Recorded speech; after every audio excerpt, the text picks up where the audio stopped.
fear of death. Well, I think that in most cases, the underlying fear beneath the fear of death is the fear of the unknown. I think the reason that most people fear death is because they don't know what's going to happen after they die, and that's why they are full of fear. They are fearful of the unknown, of what's going to happen next. Is it all going to be over? Is it just being in some sort of darkness? Is it me going to heaven or hell or something like that? Many religions talk about many things. I actually have a course, What Happens to You After You Die, and I would advise you to look it up if you are interested in that sort of thing. But even if you have your own philosophy of what happens after you die, it doesn't matter. For our case, we just want to help this person right now who is afraid of death. And if we want to intellectualize it, he needs to know what exactly is going to happen after he dies. Whatever philosophy, whatever belief system he has, it needs to be firm. He needs to know what happens after he dies. And if you are interested in how you can be so knowledgeable of that, then just listen to all the people that talk about past lives and near-death experiences, and there's a lot of evidence out there that a very specific thing happens after you die.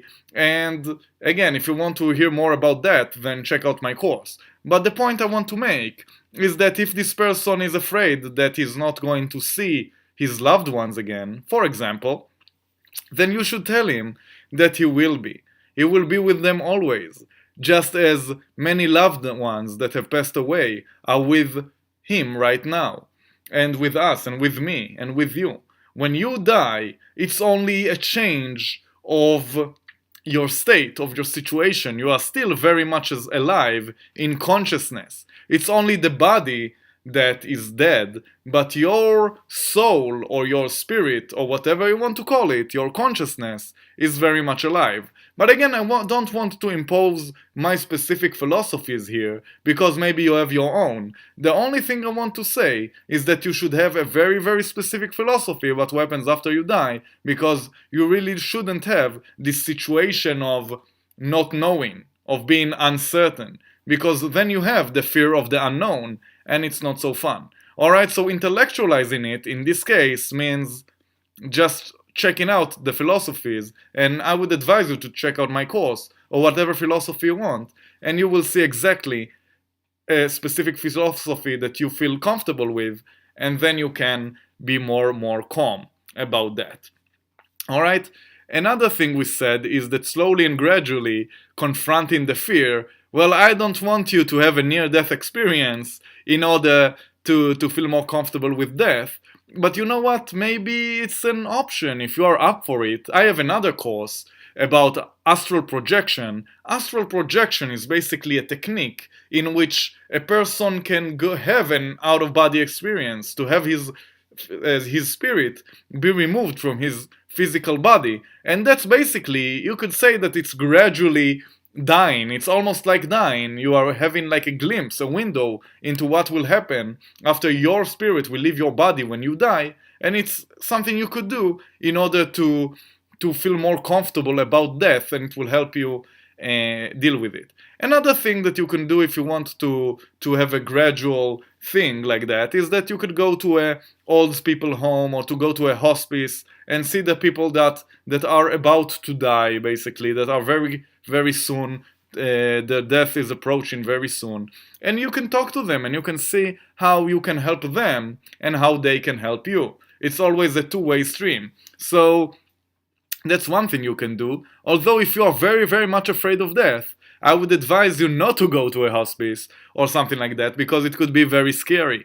Just in a similar way that you don't want to go too much into the fear, and like for example in the fear of heights, you don't want to go bungee jumping when you have the fear of heights. You want to do it more gradually. So going to a hospice, for example, would be going very high very fast, and maybe you want to do it more gradually, maybe just talking to an elderly person, maybe going to an old people home, and maybe even later going to a hospice.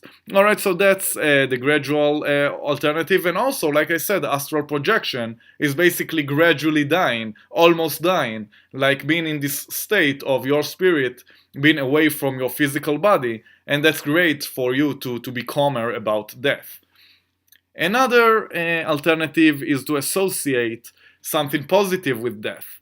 Well, it would sound to you a bit surprising that it's even possible, but you know what? Death really shouldn't be this horrible, horrible thing like we look at it in our Western culture. We like to look at death as something really negative. It's not so obvious that we should. Other cultures don't necessarily see it as such a negative thing, and you shouldn't either.